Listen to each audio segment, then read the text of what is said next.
তো আমাকেই বেছে নিয়েছে। মাধুরী, হ্যাঁ আমি রাজি। হ্যাঁ, আমি তোমার শরীর সেলাই করে দিচ্ছি। এরপর আমি মাধুরীর শরীরের সাথে ধর সেলাই করে দিলাম। কাজ শেষ হলে মাধুরী অন্ধকারে মিলিয়ে যায়। একদিন পর পেপার পড়তে গিয়ে একটা খবর চোখে পড়ল।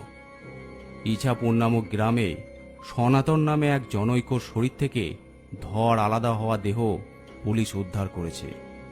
কে বা কারা এটা করেছে কিছুই জানা যায়নি।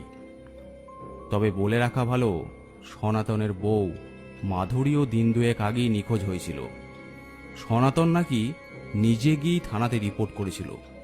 পুলিশ তদন্ত শুরু করেছে। এরপর মাধুরীর আর কোনো দেখা পাইনি আমি।